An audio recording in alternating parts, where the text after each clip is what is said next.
En el ruido de la vida, en la normalización de la violencia y la intransigencia del ser humano, las heridas de las víctimas y las amarguras de los abusadores se escabullen en los hogares y en las familias.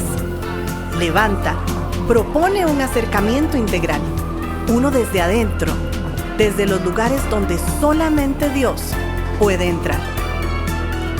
Conversemos.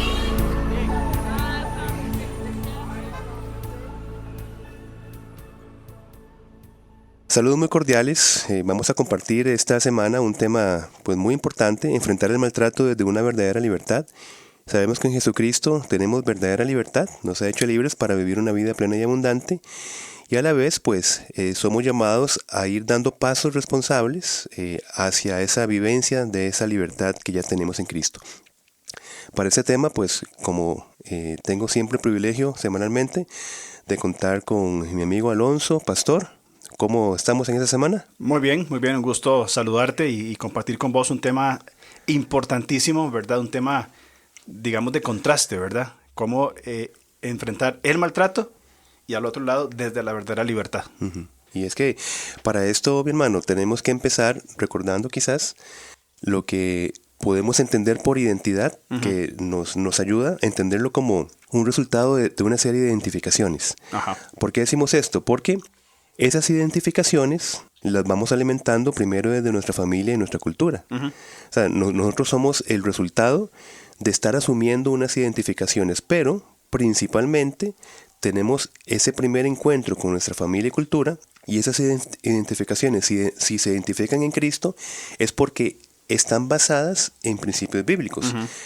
Por supuesto, nacemos en familias, claro, a veces o muy comúnmente disfuncionales, uh-huh, y en una cultura disfuncional. Correcto. Que trata en todos los medios de apartarse de los principios bíblicos. Uh-huh. Entonces, empezamos hablando de lo que son identificaciones, para empezar a tejer este tema, uh-huh, de la mañana. Una identificación muy real, porque, como vos decías muy acertadamente, la influencia de familias y una cultura disfuncional genera en nosotros una identidad disfuncional, hasta que llegamos a Cristo, ¿verdad? Y es ahí donde estas identificaciones, para tomar tu palabra, van siendo transformadas. Comentábamos sobre Deuteronomio 6 al 7, lo leo. Dice, y estas palabras que yo te mando hoy estarán sobre tu corazón y diligentemente las enseñarás a tus hijos. Hablarás de ella cuando te sientes en tu casa, cuando andes por el camino, cuando te acuestes y cuando te levantes. Esta es la modelación de la identidad en Cristo, ¿bien? Y que va a formar, quienes verdaderamente podemos ser en Él, ¿verdad? Que es el concepto de ser hijos de Dios. Ahora, si yo te pregunto, entonces, ¿qué es ser libre? Uh-huh. Con ese texto que acabas de leer. Cuando hablamos de ser libre, podríamos entender el ser liberados de estos valores familiares y culturales que son uh-huh, usualmente, ¿verdad?, contrarios a la voluntad de Dios. Correcto. Que se modelan en nosotros. Por eso, y me encanta este pasaje elemental para la vida, no solamente del pueblo de Israel, sino también para nosotros hoy, donde está en los padres esa responsabilidad de modelar una identidad fundamentada en principios bíblicos, uh-huh, y no en lo que vemos todos los días en nuestra cultura y familias, ¿verdad? Interesante, sí. Es que es importante porque ya aquí empezamos a hablar, aunque estamos, por supuesto, hablando de enfrentar el maltrato, pero desde una verdadera libertad, uh-huh, porque libertad no lo estamos entonces tomando como un concepto. Soy libre y no sé qué significa eso. Ajá. Nada más es como la palabra, ¿verdad? Uh-huh. Pero aquí lo estamos modelando ya desde asumir una serie de principios, uh-huh, según la voluntad de Dios. Uh-huh. Entonces, en la medida en que yo asuma esos principios, soy libre porque tenemos ya toda la doctrina revelada. Uh-huh. Así que potencialmente ya somos libres, pero vamos siendo libres a la vez, uh-huh, conforme vamos tomando esos principios en nuestra vida. Sí. A mí me gusta mucho cuando hablamos de identidad, el pasaje de 1 Pedro 2.8, cuando usa dos palabras que a mí me encantan. Él dice, pero vosotros sois, o sea, ustedes son. Ajá, correcto, ¿verdad? ¿Quiénes son ustedes? Bueno, y es una lista de conceptos, ¿verdad? Uh-huh. Linaje escogido, el sacerdocio, nación santa, pueblo adquirido por Dios. Es parte de lo que vos decías, estamos siendo conformados conforme a esta revelación que ya tenemos. Sí. Y después, la segunda parte del versículo dice, ¿a fin de qué? ¿O para qué? ¿Y cuál es ese propósito de nuestra identidad? Anunciar las virtudes de aquel que nos llamó a las tinieblas a su luz admirable. Bien, Entonces, vamos, como vos decías, siendo liberados de esas falsas, no sé si caben palabras falsas. Sí, falsas porque se presentan como la forma de poder convivir en una sociedad, Ajá. de relacionarse, Ok. llamémoslo así, de ser feliz. ¿Verdad? Entonces es una falsedad. Exactamente. De Sí. una falsa identidad a nuestra verdadera identidad en Cristo. Ajá. Y decimos esto porque, bueno, con eso que estamos hablando, en el sentido contrario, habrán personas que se van a sentir alguien solo en la medida en que abusen y utilicen a los demás. ¿Verdad? Entonces, desde su propio modelo familiar disfuncional o el aprendido culturalmente, es decir, una identidad basada en una serie de identificaciones con los beneficios, ponemos entre comillas beneficios, del egocentrismo, el control y manipulación hacia otros. Entonces, ahí vamos modelando el contraste de una verdadera libertad con una libertad de hacer, entre comillas, lo que yo quiera, otra vez, pero con un sentido egoísta, con un sentido de control, con un sentido de manipulación. Es cómo usamos el poder entonces. Si yo tengo el poder para, porque estamos hablando de personas que se sienten algo o alguien, ¿verdad? En la medida que abusen, que mal usan un poder, una posición, una habilidad, ese mismo poder lo podrían utilizar para el bien. Claro. Pero en este caso el abusador lo usa para mal. Exacto. Y es que ese poder, digamos, nosotros somos como un instrumento. Ajá. Porque realmente el Señor es el soberano. Y somos nosotros ese instrumento para empezar a transmitir ese poder de la voluntad de Dios sobre su creación. Cuando nos identificamos con Él. Cuando nos identificamos con Él. Pero si no, ese es el tema. Sí. Es el problema. Ese es el problema. Sí. Entonces, en esta misma línea hablamos de que la agresividad es una condición innata. Bien. Sí. Y también es necesaria. Sí, claro. Porque nos va a servir para responder en ciertos momentos, ciertos eventos de la vida. Pero para ser adaptativa racionalmente, o sea, para que funcione correctamente, requiere inhibidores. Sí. Bien, porque si no sería un descontrol total. Correcto. Un ejemplo de los inhibidores de la agresividad, por ejemplo, puede ser la empatía. El derecho de sentir, de sentir como la otra persona siente, aunque no esté en su lugar, es un inhibidor de la agresividad en una persona en estado de vulnerabilidad. Y lo vivimos constantemente. Por ejemplo, cuando estamos, y como seres humanos, ¿verdad? Perdemos control de la agresividad. Quizás en alguna disciplina de nuestros hijos, cuando nosotros vemos ciertas expresiones en nuestros hijos que realmente nos llegan, ¿verdad? Es cuando empezamos a hablar de una empatía. Y esas expresiones, esas palabras, esos gestos, muchas cosas son, otra vez, inhibidores para que esa agresividad que empezó a ser desadaptativa relacionalmente tenga un límite. Exacto. Sí. Totalmente de acuerdo. Ahora, en el caso de un creyente, una persona que puso su confianza en Cristo, ¿qué mejor inhibidor que el Espíritu Santo? Claro. Y lo hablo por experiencia propia, porque usualmente lo humano nuestro, normal, se quiere desbordar y no sé si la reacción propia es, ¿verdad?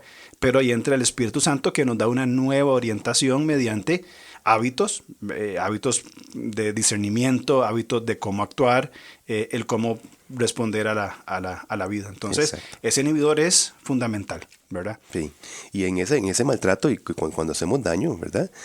Una parte de ese daño se va a volver contra nosotros como un sentimiento de culpa, causándonos, entre otras cosas, manifestaciones psicosomáticas, ¿verdad? Gastritis, dolor de cabeza, de espalda, hipertensión. Entonces, el principio es que básicamente cuando nosotros dañamos, nos estamos haciendo daño a nosotros mismos. Entonces, positivamente hablando, la culpa va a ser una restricción, un inhibidor, digámoslo, de esa libertad interior, digamos, esa libertad interior, pero desde un punto de vista que necesita, aunque suene paradójico, una libertad que necesita tener normas, ¿verdad? Porque entonces estaremos hablando de un libertinaje. Si nosotros actuáramos desde nuestro libertinaje humano o nuestro concepto de libertad, digamos, basado en nuestro sistema emocional, en nuestro egoísmo, en pretensiones individualistas, pensamos que estamos actuando de una manera libre, pero estamos esclavizados a esas manifestaciones en contra de la voluntad de Dios. Entonces, el problema es que cuando una persona habitúa al maltrato hacia otra, es que su libertad interior se va ampliando. O sea, esa libertad desadaptativa. Correcto. Entonces, otra vez, cuando se maltrata a una persona una y otra vez y se ejerce un hábito, esa libertad interior desadaptativa va haciéndose más grande, más habituada, más normalizada, y va a pensar de sí mismo como que puede y merece llevar a cabo cualquier acto a su favor, y su voluntad se va a fortalecer para llevar a cabo dicho acto violento. Aquí estamos ya modelando el concepto de una libertad que se empieza a reforzar mediante el maltrato, y la persona empieza a pensar de que constantemente tiene el derecho a ir ampliando esa libertad desadaptativa para asumir otra vez su derecho, entre comillas, muy en comillas, de estar maltratando a otra persona según sus intereses. La culpa podríamos hablarla entonces como un arma de dos filos, porque como vos decías, positivamente tomándola es una restricción, y si la persona agrede y es consciente de esta agresión y la culpa sopesa en la persona, va a decir: yo necesito la libertad a través del perdón, de la restauración, y es una forma paradójica, como vos decías, de tratar la culpa. Pero si la culpa entonces se toma, usamos el contraste, negativamente, amplía más bien el libertinaje, es decir, no hay ningún problema, puedo continuar y crecer en estas formas de violencia. Y como decías, la persona puede y merece entonces hacer eso. Ahora, por otro lado, a la vez, la parte agredida, la víctima, ¿bien?, va minimizando su libertad interior, o hablemosle la voluntad en contra de maltrato, en este caso, por miedo de miedos, angustias, un falso criterio de realidad que se le ha impuesto, que coincide con el del abusador. Es que vos sos fea, tonta, inútil, etcétera, ¿verdad? Sí. Así que la parte agredida va perdiendo esa libertad, la libertad del poder hacer, en comparación con el agresor, que recién vos lo decías muy, muy claramente, con una libertad interna ampliada. Un libertinaje. Voy a hacer lo que quiero y voy a persistir en estas formas de violencia. Ahora, el asunto, por eso estamos hablando de la libertad de confrontar o de enfrentar el maltrato desde una verdadera libertad. Porque la libertad minimizada en la víctima se va mostrando, se va evidenciando cuando la persona vive pidiendo permiso a los demás, se pide permiso a sí mismo para hacer las cosas, sin reconocerse capaz de ser proactivo, de opinar, contribuir, corregir. Entonces su libertad se ve mermada, mientras que la libertad, o el libertinaje, el abusador, más bien se amplía. Exacto, sí, perfecto. Esa es entonces la esencia. Vamos viendo esta esencia de este mensaje de hoy, donde, por ejemplo, una verdadera libertad, tomando en cuenta una libertad desde los principios que tomamos de Jesucristo, cuando se amplía esa verdadera libertad, entonces es un instrumento eficaz en contra del maltrato. El problema es que una libertad ampliada desde un maltratador va minimizando esa verdadera libertad en la víctima. Correcto. Entonces se va minimizando por medio del miedo, como estás diciendo vos, ¿verdad? Por medio de la desvalorización, de la falta de dignidad. Y como bien señalas, me gustó mucho eso, la víctima, cuando coincide con el criterio de realidad, es decir, con la forma de pensar, de asumir las cosas de su maltratador, va perdiendo esa libertad que Cristo ya ganó por esa persona, llamémosle víctima. Entonces, se trata de ir ampliando la libertad de la víctima en Cristo para ir minimizando el libertinaje de la figura maltratadora. Entonces, desde ahí se confronta. Exactamente. Desde la libertad ampliada. Yo no sé, hay un concepto en el Antiguo Testamento, yo no sé si es perdón, no me acuerdo cuál es la palabra exactamente, pero justamente tenía que ver con algo amplio, con ampliar, con extender. No sé si era el perdón o tenía que ver con la Pascua, no me acuerdo qué era, pero hay un concepto que tiene que ver con esa amplitud, esa liberación. Es algo amplio, espacioso. Y creo que lo que estamos conversando es muy importante en ampliar la libertad de una víctima para confrontar el abuso de un abusador. Claro.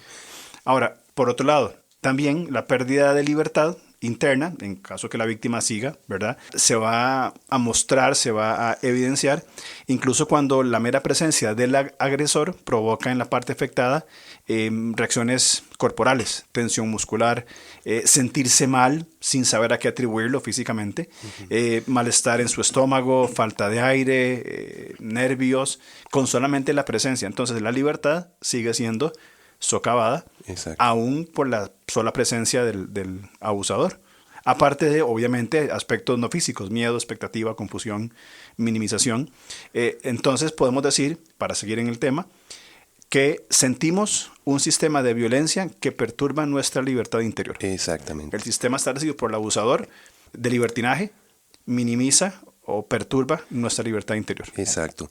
Una libertad que lo relacionamos con Juan 10:10, que el Señor ha venido a darnos una vida plena y abundante. Uh-huh. Y dentro de esa plena y abundante, pues tenemos una anticipación de vivir sin miedo, de vivir sin desvalorización, Uh-huh. de vivir con una saludable autoestima. Entonces, por supuesto, como estás diciendo, ¿cómo nosotros empezamos a sentir que está siendo socavada nuestra libertad ganada por Cristo? Uh-huh. Cuando nosotros sentimos, como estás diciendo, un sistema de violencia que perturba justamente esas ganancias que Cristo ya tiene en nosotros y en nuestra vida. Uh-huh. Y es esencial entender, mi hermano, acá que no debemos ignorar o justificar estos sentimientos de lo que estamos hablando, que son una especie de alarma, una alarma que siempre va a sonar al principio de una relación o en algún momento de ella cuando algo no va bien en esa relación. Porque precisamente por dejarlo pasar esas alertas, Uh-huh. van disminuyendo su efectividad de protección y advertencia. Uh-huh. Entonces es importante el punto este, ¿no? Uh-huh. Entender estas alarmas, escucharlas a tiempo. Sí, Uh-huh. que están perturbando Uh-huh. nuestra verdadera libertad Uh-huh. de bienestar, ¿verdad? Uh-huh. En otras palabras, podemos decir entonces que si sentimos un sistema de violencia, la activación de las sensaciones, o sea, la respuesta de nuestro sistema nervioso, ¿verdad? Que innato propio del ser humano, diseñado por Dios, son alarmas que no pueden dejarse pasar o racionalizarse. Exacto. Hay que escuchar, O justificarse. hay que responder con acción. Sí, y es que como advertimos en un podcast anterior, parte de lo que hace callar las alarmas es cuando la persona atiende más las palabras del agresor que sus acciones. Y no es que la agredida no sienta cuando es maltratada, Uh-huh. por supuesto, ¿verdad? Sino que para no afectar la relación, entre comillas, no le da la importancia debida a esas sensaciones de un sistema de violencia y va a insistir en vivir este tipo de relación, Uh-huh. ¿verdad? Entonces muchas veces con la ingenuidad de que la parte víctima se va a encargar de ir corrigiendo al otro, ¿verdad? O justificándolo como ciertas, digamos, incomodidades de su carácter, ¿verdad? Uh-huh. Entonces, apelamos para poder vivir en plena libertad, tenemos que ir identificando aquellas circunstancias relacionales que constantemente van a ir socavando esa libertad ya ganada por Cristo. Por eso es que decimos que Cristo lo ganó todo, Uh-huh. nosotros no ganamos nada. ¿De acuerdo? Pero nosotros tenemos un papel colaborativo Uh-huh. en ir asumiendo lo que Cristo ya ganó por nosotros. Uh-huh. En estar siempre velando, como dice la palabra, Uh-huh. ¿verdad? Constantemente velando, siempre en alerta, identificando aquello que nos está amenazando e ir respondiendo de una manera activa. Uh-huh. Porque si vivimos en una pasividad, diciendo, bueno, soy libre en Cristo, pero no hago nada por esa libertad, Uh-huh. ¿ves? Eso es lo que pienso. Mi libertad interior se empieza a minimizar. Claro. Y se amplía la libertad interior de la parte agresora, una libertad desadaptativa. Uh-huh. Eso tiene que ver con acciones. Que Totalmente. vos decías que la persona atiende más a las palabras que a las acciones. Totalmente. Entonces, el agresor tiene un discurso usualmente manipulador. Sí. La víctima tiene otro discurso usualmente de justificación, por lo que mencionábamos, de coincidir con el criterio del abusador. Y si vemos, si escuchamos las palabras, la violencia se va a perpetrar y va a profundizar. Entonces, estamos diciendo que esas alarmas tienen que ver con acciones. Sí, Acciones del abusador. El abusador puede decir de A a la Z, no hay ningún problema. exacto. Pero ¿qué hace el abusador? Que merma la libertad de la Sí. víctima. ¿Y qué siente la víctima? Con las acciones. Exacto. Ajá. Sí, y también me refiero a que, por ejemplo, la parte agresora Ujú. puede decir, no te estoy agrediendo Ujú. o no te estoy insultando. Ujú. Pero el punto es qué siente la víctima, ¿verdad? Entonces tiene que validar eso que siente. Porque, otra vez, lo que se trata es de confundir el sentimiento de la víctima. Si me siento humillada, la parte agresora va a decir, no te estoy humillando. Pero la parte víctima va a decir, tengo que validar lo que estoy sintiendo. Claro. O sea, aunque la palabra me está diciendo, no estoy siendo humillada, porque se trata de confundirme, mi sistema de experiencia me está diciendo, me siento muy humillada por lo que pasó, por lo que me dijo. Claro. Entonces, desde ese sentimiento empezamos a luchar por nuestra libertad, porque si ese sentimiento se deja en la confusión, otra vez va minimizando nuestra libertad ya ganada por Cristo. Y se va a seguir perpetrando el criterio que tiene la víctima que le ha impuesto el victimario. Exactamente. No me está, no me está humillando. Entonces sí voy a creer, aunque yo me siento humillada, voy a creer. Y qué importante es, porque en un lugar seguro, cuando una persona dice, me siento humillada por lo que estás diciendo, el lugar seguro da el espacio para conversar, no reprime. Correcto. Dentro del sistema del abusador, lo que va a hacer es reprimir esas emociones, esos sentimientos, para hacerle coincidir con su criterio y perpetrar el abuso. Bien, entonces, enfrentar el maltrato desde una verdadera libertad implica procurar antes, y apuntamos ahí bien claro el antes, que esa libertad de criterio propio no sea minimizada, que no sea callada por el miedo o por un sistema de valores incorrectos. Es decir, que se trata de colocar la relación por encima de la violencia. O sea, hay violencia, pero quiero rescatar esa relación. Y donde la libertad se ve minimizada, la libertad que tenemos en Cristo. Obviamente, desde una libertad minimizada en la parte afectada, se favorece la amplitud de los límites en la libertad interior de la parte agresora. Claro. Entonces, entre más se minimice la libertad de la víctima, más se amplía el libertinaje del abusador. Esa frase está como que diste en resumen todo este principio. Porque es una cuestión de ver en una relación cuál es el criterio que tiene que conservarse, desarrollarse y cultivarse. Y me parece a mí que hay una cierta proporción, como está señalando, en el sentido de que cuando yo, por justificaciones, excusas, como estás diciendo, por colocar la relación por encima de la violencia, cuando yo empiezo a minimizar la libertad que Cristo ganó en mí, que es una libertad que viene con una serie de principios para una vida de bienestar, en esa proporción yo la minimizo y la libertad o libertinaje de la parte agresora se expande. Entonces es como esa relación. Y cuando yo, por medio del amor firme, entre otras cosas, empiezo a expandir esa libertad, quién soy yo en Cristo, y me identifico quién soy yo en Cristo, no desde el criterio de la otra persona, entonces en esa misma proporción se va minimizando esa libertad desadaptativa de la parte agresora. Entonces la intención es, como modelo preventivo, aprender a fortalecer la identidad de la víctima para no coartar su libertad. Porque me gustó mucho lo que decías recién, ¿verdad? Llevar a la víctima a entender quién es, a identificarse con Cristo. Y tiene que ver lógicamente con la edificación de una identidad que ya tenemos en él como hijos de Dios. Exacto. La verdadera libertad cristiana es definida y protegida por las líneas trazadas para el creyente en la ley de Dios. O sea, por eso decimos, es que es una libertad dentro de un perímetro. Claro. Dentro de lo que Dios quiere que nosotros vivamos. Correcto. Y para nuestro beneficio, ¿verdad? Cuando la ley de Dios limita nuestra libertad interior, es solo para nuestro mayor bien. De acuerdo. Ahora, a la vez estamos llamados a luchar por nuestra libertad, como hemos dicho, es decir, oponernos a aquellas cosas que nos esclavizan o que salen de esos parámetros que Dios ha impuesto para nuestra libertad, cuyas cadenas en todo aquello que se oponga a la voluntad de Dios, ¿verdad? O sea, que son cadenas que se oponen a la voluntad de Dios. De hecho, Pablo dijo en Gálatas 5:1, Cristo nos libertó para que vivamos en libertad. Ahora ve la otra parte. Por lo tanto, manténganse firmes y no se sometan nuevamente al yugo de la esclavitud. Es decir, una persona puede entrar en una relación en Cristo libre, pero dentro de esa relación, si no se manifiesta en contra de la libertad ganada en Cristo, una libertad relacional, es muy posible que se vuelva otra vez a someter al yugo de la esclavitud. Exacto. Uh-huh. Y yo creo que es muy importante señalar o enfatizar la diferencia entre libertinaje y libertad. A veces se entiende libertad, y creo que es el concepto moderno, libertad como voy a hacer lo que me da la gana. Uh-huh. Eso es libertinaje. Exacto. Porque como bien decías vos, la libertad tiene límites. Y los límites son saludables. No son límites castigadores, caprichosos o injustos, sino que son límites definidos por el Señor para nuestro propio beneficio.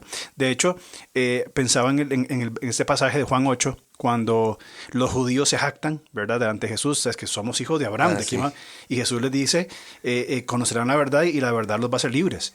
Y después dicen, bueno, ¿libres de quién? Sí. De todo eso que están ustedes esclavizados, ese sistema judío pesado que tienen encima. Cuando conozcan la verdad van a ser libres. Ahora, no significa que salir de ese sistema va a ser, ahora vivo como quiero. Exacto. Hay límites saludables que nos guardan. Y en materia relacional, esa libertad cristiana consiste obediencia voluntaria, una obediencia agradecida, confianza en el Señor, de aquello que Dios estima como funcional o no en las relaciones. Y de hecho nuestra vida en Cristo es una esclavitud, pero una esclavitud, por supuesto, desde otro punto de vista. O sea, éramos esclavos del pecado o siervos del pecado. Para muerte. Ajá, exacto, para muerte.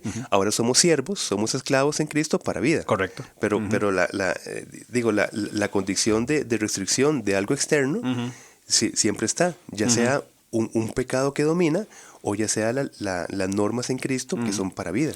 Es que yo creo que ahí entra la idea de la funcionalidad en las relaciones. Porque, por ejemplo, vamos a ver, si mi esposa asumiera una posición de control, manipulación, abuso, mermaría totalmente mi libertad. Entonces, obviamente yo no quisiera estar en una relación de esa manera. Claro. Pero con esta libertad, con este sentido que vos mencionabas de edificación, de proteger, más bien su rol es de animar, cuidar, inclusive marcar límites en muchos aspectos. Exacto. Que van a, no sé si la palabra es correcta, purificar o van a cuidar muchísimo nuestra relación, mi persona, mi familia, mis hijas, etc. Entonces, es muy importante entender que la libertad tiene límites saludables y que somos esclavos, es decir, no soy esclavo de mi esposa en un sentido dañino, sino hay una interdependencia que va a provocar que haya una buena relación. Correcto. Entonces, para ir concluyendo, en materia de vida relacional, la verdadera libertad cristiana consiste en la obediencia voluntaria, agradecida y confiada de aquello que Dios estima como funcional. Exacto. O no, ¿verdad? El amor no tiene libertad para ampliar sus límites y vincularse con el maltrato o cualquier tipo de violencia, desprecio o desvalorización. Qué bueno, sí. No hay espacio para eso. Sí, qué interesante que lo que estás diciendo. El amor no tiene la libertad de hacer lo que quiera. No. Porque el amor nunca se desvincula de la verdad en la Escritura. Exactamente. Amor y verdad siempre están juntos en la Escritura. Amor y verdad es el balance creado por Dios. Sí. Ahora, en nombre del amor, entre comillas, se da espacio para muchas libertinajes en la sociedad. Lo que importa es el amor. Sí. Pero dejan la otra parte, que es la verdad. Y la verdad es todo lo que Dios ha dicho. Exactamente. Y entra este juego también de el concepto de los límites. Hoy en día el concepto es que los límites son malos. Amor libre, libertad, significa ausencia de límites. Voy a hacer y voy a hacer. De mi vida, de mi cuerpo, de mi vida, lo que yo quiero. Mi cuerpo, mi decisión, todos esos discursos baratos. Libre, exactamente. Y eso es esclavitud de diferentes formas de pecado que no se quieren aceptar y que trae serias consecuencias a la persona y también pues a la sociedad. Bien, buen tema. Confrontamos el abuso de la libertad. Sí. Muy bien. La otra semana, mi hermano, iniciamos con un tema que se llama el moving, que es un acoso específicamente en un lugar que vamos a presentar. Muy interesante tema en 2 programas para que nos puedan acompañar. Muy interesante, y también es el programa 200. 200 semanas de estar aquí hablando cosas. Increíble. Muy bien, entonces nos vemos la otra semana con el moving. Entonces, muy bien. Ok. Gracias. Nos vemos. Chao. Gracias por escucharnos. Estamos listos para seguir conversando a través de nuestras redes sociales. En Instagram, búsquenos como @levantacr. En Facebook, como LevantaCR. o contáctenos al correo alonso@levantacr.org.